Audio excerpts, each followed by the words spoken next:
everyone, and welcome to Shed the Debt. I'm Pattie Lovett-Reid. Today, we're going to talk about what happens if you feel you're in debt, you're over your head, and you just don't know where to turn. I'm joined by Emeka Nwabugwu, and he's an insolvency counselor with Goldhar Associates. Emeka, thanks for joining us. Thank you so much for having me today. I appreciate it. So let's talk about your role as a counselor. What exactly does that mean? Yes, so my name is Emeka. I'm one of the insolvency counselors here at Goldhar Associates.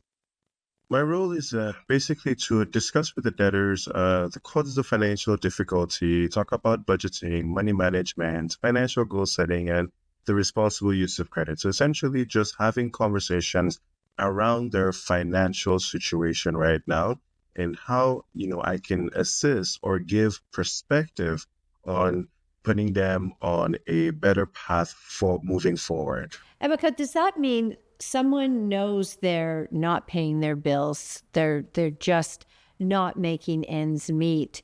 How do you help them get a better picture of their financial situation? What documents do you actually look at? Excellent question. So yes, there are a lot of debtors that aren't paying their bills, and they're very well aware that their bills are not being paid because the letters from the creditors and the calls and all of that stuff, they definitely are fully aware that they're not paying their bills.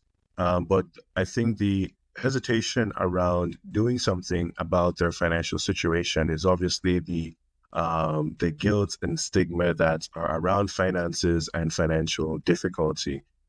We've, as human beings, we've tied our, self-worth to our finances. So if that's not going well, we struggle with insecurities, around that. And obviously, no one likes to ask for help in the first place. So that's one of the reasons why people tend to drag their feet in trying to find a solution for the situation. You mentioned about documents. What documents are required for me to assist with their finances? It's really I just need to know where all your sources of income are coming from. So if you're an employee, I need to see, your pay stubs. If you are running a business or some sort of self-employment venture, then I'm asking for, bank statements to see how much actually gets deposited into your accounts and all the other sources of incomes as well, whether it's side gigs, whether it's child support that you're receiving, spousal support that you're receiving, or even child tax benefits as well.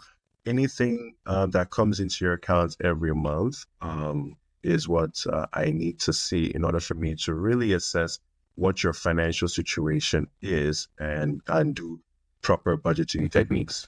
Before we get to those techniques, you said something that I find fascinating because I do think a lot of people do this. And this is where they say their net worth equals their self-worth. And obviously that's not the case. But is that driven by society? Is it driven by social media? Why do we think that way? Oh, absolutely. It's societal pressures, 100%. At a certain age, you're expected to have this amount of finances done. At a certain age, some, women especially thinking that, they have to be married and have kids at a certain age. But that's not the case for everybody. People's situations are different. Everybody goes through their own thing.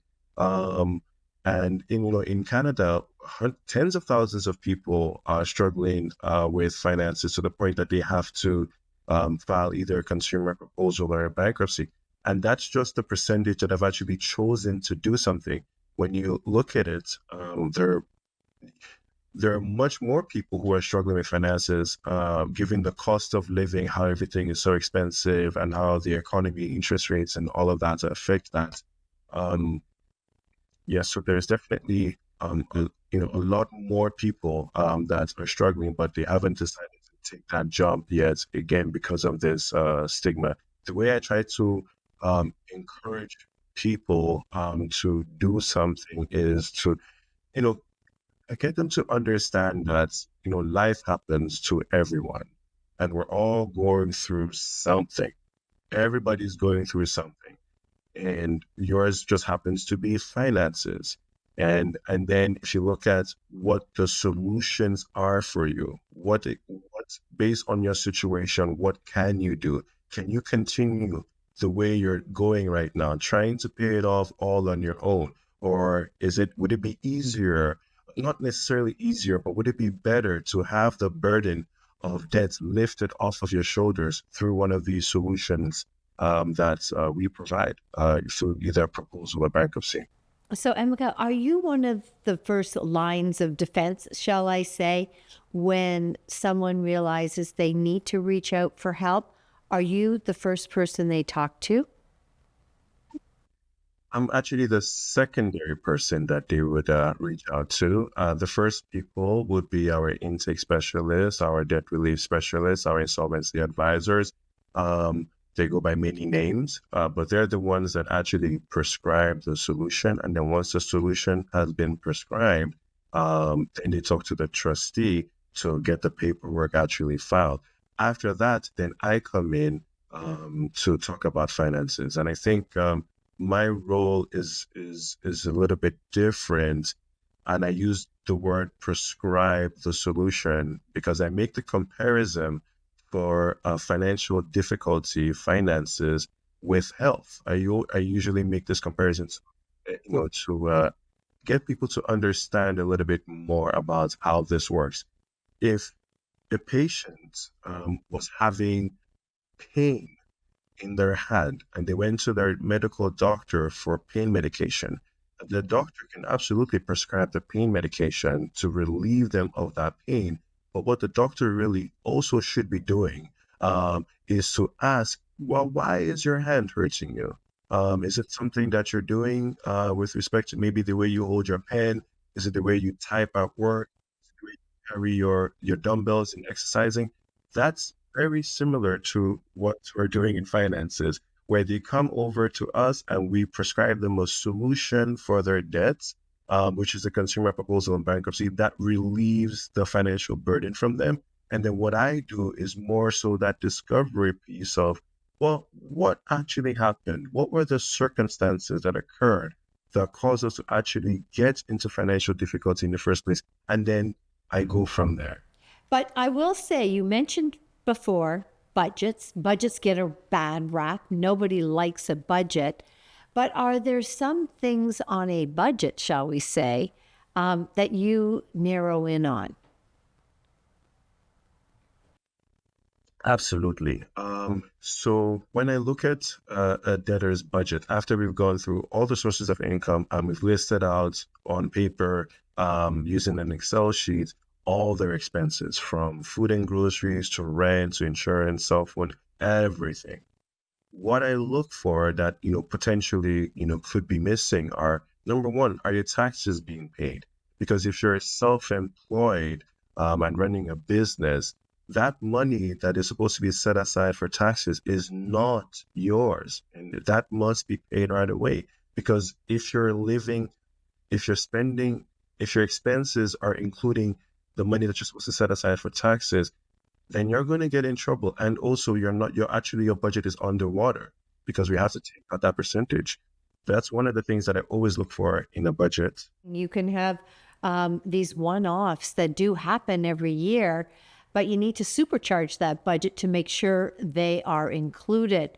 I also noted down here while I was listening to you, can you give me a real life example of someone that's come to you and things that you may have noticed that they did not? Yes. So other than that, I had a client recently that when we finished doing their budgets, they had savings associated with it, but they didn't have a savings account. So, I had to, I was, when I have conversations with debtors, I'm offering perspective, just a different way to look at the situation. So if on paper you're telling me that you have this amount of savings, but yet you don't have a savings account, well, then where is the money? Where is the money? it was being allocated to other things, to other expenses, just not allocated towards savings. But it was actually when we did the budget properly and listed all the expenses, um, there is supposed to be savings there. It was probably just miscellaneous expending. Yeah, that mindless spending that can happen so easily. So, Emeka, my question then is, you've gone through the intake. You're now sitting down with an expert such as yourself. You come up with the proposal. Like, what happens next? Like, how do people feel about this? Because you're really sort of dictating what and how they're going to be spending their money. No, absolutely not dictating. They tell me Okay. no, absolutely not dictating how they spend their money. They tell me where they're spending their money, and then what I do is always talk about the taxes if it's self-employed, but then really spend time on two things. Number one, savings. If there is no savings, we need to establish savings. So we need to look at where might we be overspending. Some people, their overspending is providing family support to their family back home in their hometown, in their home country. Looking at things like that. And then trying to establish savings. Once we establish savings, it's important to really differentiate a savings account from a checking account, because what I found is, people just use a savings account as a secondary checking account, meaning if they'll see an item that they like and it costs us $25, not expensive, but it just so happens to be the day that all their bill payments came out of their checking accounts and they only have $20 left in their account. So $20, not quite enough for the $25 that they want to purchase. But then they look at their savings accounts and they see like they have $500 in their savings account. What are they going to do? Most likely going to pull out their phone and simply make a transfer, $5 out of the 500 to join the 20. Then I can purchase the $25, because in their minds, they're thinking, what's $5 out of 500? It's nothing. I'm still rich. But then when you add up all those miscellaneous debits and withdrawals, $5 here, 10, 20, 25, 30, it adds up. They'll be looking at their savings accounts at the end of the year and they'll be wondering, what the hell happened to all my savings? I thought I was doing so well.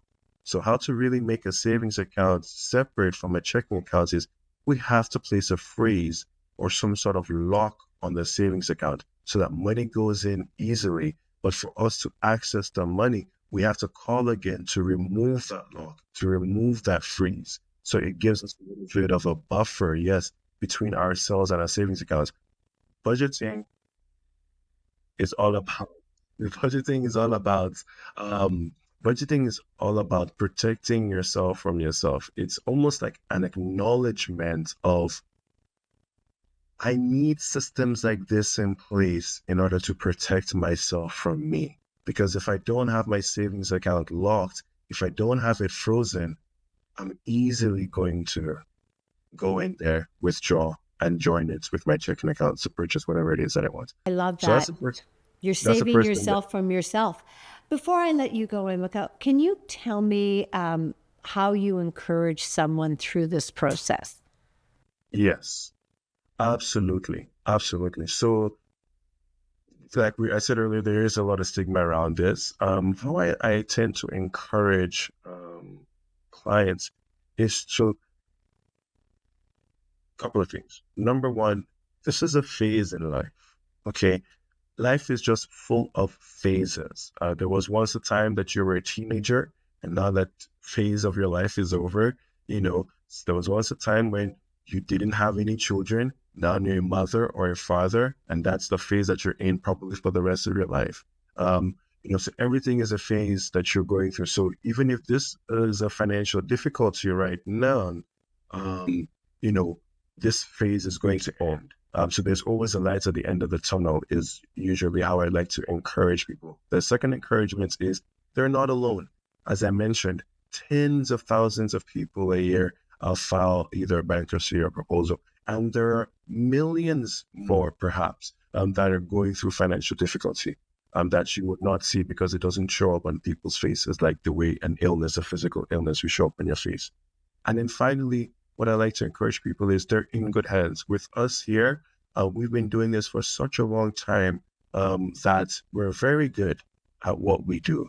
And we provide a lot of empathy, no judgment, in assisting clients go through this phase and transition them for the long term. That was Emeka Nwabugwu. He is an insolvency consultant with Goldhar Associates. We'll see you next time.